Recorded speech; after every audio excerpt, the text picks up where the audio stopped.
வாழ்க்கையில் ஏற்படக்கூடிய சகலவிதமான நெருக்கடிகள், உள்ளத்திலே தோன்றக்கூடிய சகலவிதமான கவலைகள், ரிஸ்க் நெருக்கடி, கணவன் மனைவிக்கு மத்தியிலே பிரச்சனைகள் நீங்கி சுபிட்சமான சிறந்த வாழ்க்கையை நீங்கள் வாழ விரும்புகிறீர்களா? இதற்கு இஸ்லாம் சொல்லக்கூடிய சிறந்த எளிய முறை என்ன என்பதை பற்றித்தான் இந்த பதிவிலே தெளிவாக பார்க்க இருக்கிறோம். வாங்க வீடியோக்குள்ளால போகலாம்.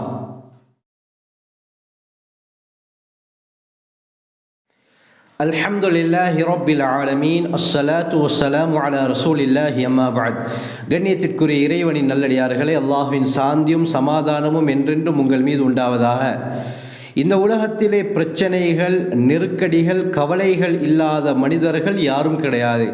எல்லோரும் அதிகமான பிரச்சனைகளில், கவலைகளில், வாழ்க்கை நெருக்கடிகளில், வறுமைகளில் சிக்கி தவித்து கொண்டு தான் இருக்கிறார்கள். காலம் செல்ல செல்ல இந்த விடயங்கள் மோசமாகி கொண்டே தான் செல்கிறது. சிலர் கமெண்ட் செக்ஷனில் இந்த விடயங்களை பற்றி பேசுங்கள் என்று கூறியிருந்தார்கள். இதற்கு ஏதாவது இஸ்லாம் வழிமுறைகளை சொல்கிறதா?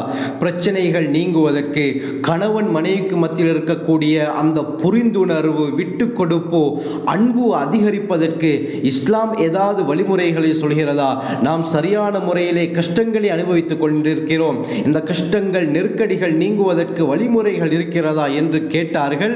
அவர்களுக்கும் சேர்த்து தான் இந்த பதிவை நான் சமர்ப்பிக்கிறேன். கண்ணியமானவர்களே, இஸ்லாத்தை பொறுத்த வரைக்கும் புகாரியுடைய ஹதீஸ் வருகிறது. இன்ன தீன யுஸ்ருன். அபூ ஹுரைரா ரலியல்லாஹு அன்ஹு அறிவிக்கிறாங்க, ஸல்லல்லாஹு அலைஹி வஸல்லம் சொன்னாங்க, நிச்சயமாக இந்த மார்க்கம் மிக லேசானது என்று சொன்னார்கள். இந்த மார்க்கத்திலே அல்லாஹ் சுப்ஹானஹு வ தஆலா எல்லா விடயத்தையும் லேசுபடுத்தி வைத்திருக்கிறான். நாங்கள் தான் கஷ்டமாக்கி கொண்டோம். கண்ணியமானவர்களை, இஸ்லாத்தை சரியான முறையிலே பின்பற்றினால் வாழ்க்கை நெருக்கடி ஏற்படாது, வாழ்க்கையில் பிரச்சனைகள் வராது, வாழ்க்கையிலே சிக்கல்கள் ஏற்படாது. கணவன் மனைவிக்கு மத்தியில் இருக்கக்கூடிய அன்பு அதிகரித்து கொண்டே தான் செல்லுமே தவிர ஒரு காலமும் ஒரு அணு அளவு கூட குறைந்து விடாது. இப்படியாப்பட்ட சிறந்த மார்க்கம் தான் இந்த இஸ்லாம். இஸ்லாம் எல்லா பிரச்சனைகளுக்குரிய தீர்வை சிறந்த முறையில், மிக எளிய முறையில் தான் சொல்லி தருகிறதே தவிர பெரும் மலையை பிரட்டும் அளவுக்கு இஸ்லாம் எந்த ஒரு விடயத்தையும் சொல்லவில்லை. சாதாரண குழந்தை முதல் வயோதிபர்கள் வரை இந்த விடயங்களை இலகுவான முறையிலே நாம் செய்து கொள்ளலாம்.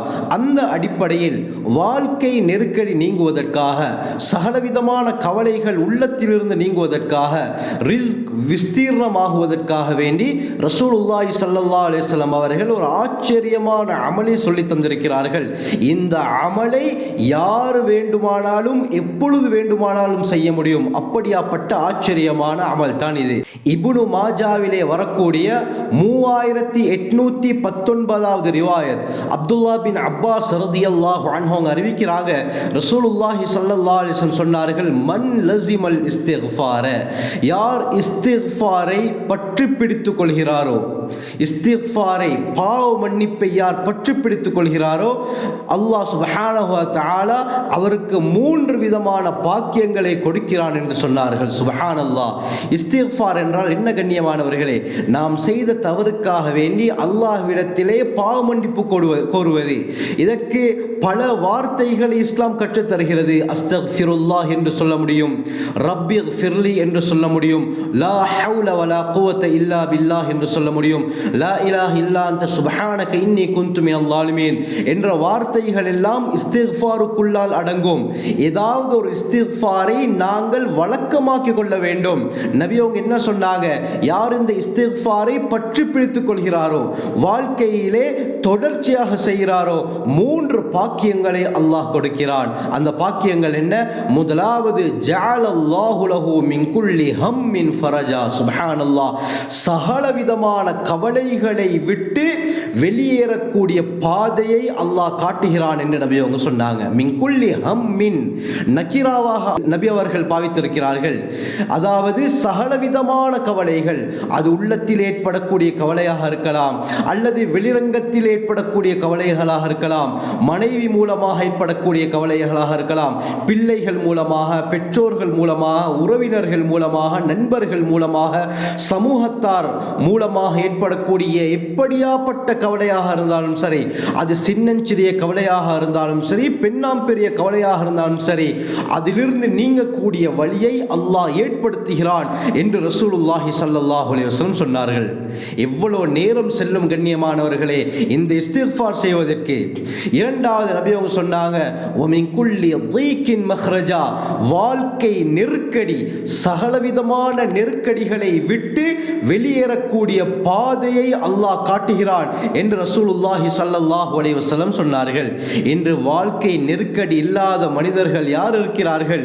இந்த வாழ்க்கை நெருக்கடி தாங்க முடியாமல் எத்தனை பேர் சூசைட் அட்டெம்ப்ட் பண்ணுகிறார்கள். இஸ்லாம் அதை தடுக்கிறது கண்ணியமானவர்களே.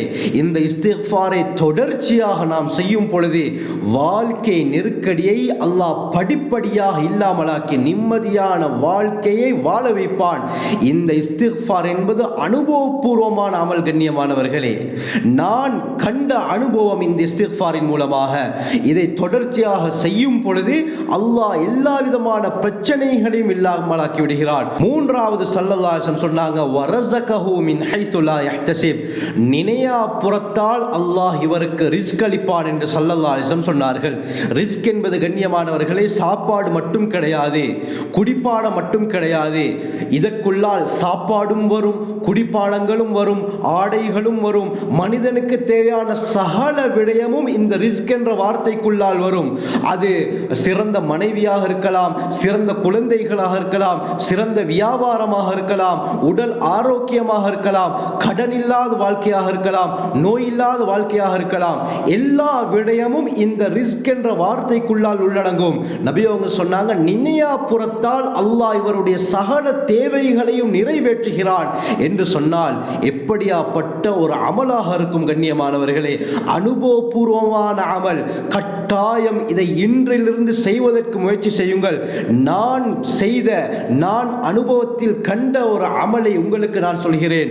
ஒவ்வொரு நாளும் தஹஜ்ஜுடைய நேரத்திலே தஹஜ்ஜுத் தொழுகையை தொழுவதற்கு பிறகு அதே இடத்தில் அமர்ந்து 500 தடவை அஸ்தக்ஃபிருல்லாஹ் அல்லது ரப்பிக்ஃபிர்லி லா ஹவ்ல வலா குவத்த இல்லா பில்லாஹ் ஏதாவது ஒரு வார்த்தையை நீங்கள் நாவிற்கு பழக்கிக் கொள்ளுங்கள்.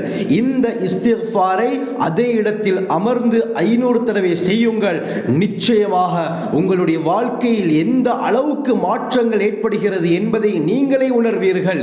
இது அனுபவபூர்வமான அமல். அல்லாஹ் சுப்ஹானஹு வ தஆலா நம்முடைய பிரச்சனைகளை அடியோடு இல்லாமல் ஆக்கி விடுகிறான். நம்முடைய கடன் தொல்லைகளை அடியோடு இல்லாமல் ஆக்கி விடுகிறான். அது மட்டுமல்லாமல் நினையா புறத்தால் நம்முடைய தேவைகளை அல்லாஹ் நிறைவேற்றி வைக்கிறான் என்று சொன்னால் இதை விட வேறு என்ன வேண்டும் கண்ணியமானவர்களே? நாம் இன்று மஹ்லூக் படைப்பினங்களிடத்திலே நம்முடைய தேவைகளை கேட்டுக்கொண்டிருக்கிறோம். யாசகம் கேட்பது போல் அவர்களிடத்திலே போய் இந்த விடயங்களை நாங்கள் கேட்டுக்கொண்டிருக்கிறோம். அல்லாஹ் கோபப்படுகிறான் கண்ணியமானவர்களே. திர்மிதியுடைய ஹதீஸ் வருகிறது. ரசூலுல்லாஹி ஸல்லல்லாஹு அலைஹி வஸல்லம் சொன்னார்கள், மல்லம் யஸ்அலில்லாஹ யக்தப் அலைஹி, யார் அல்லாஹ்விடத்திலே கேட்கவில்லையோ அவருடன் அல்லாஹ் கோபப்படுகிறான் என்று ஸல்லல்லாஹு அலைஹி வஸல்லம் சொன்னாங்க.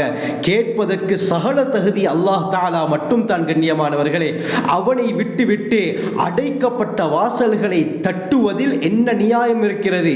திறக்கப்பட்ட வாசலை விட்டுவிட்டு அடைக்கப்பட்ட வாசல்களை தட்டினால் பதில் கிடைக்குமா கண்ணியமானவர்களே?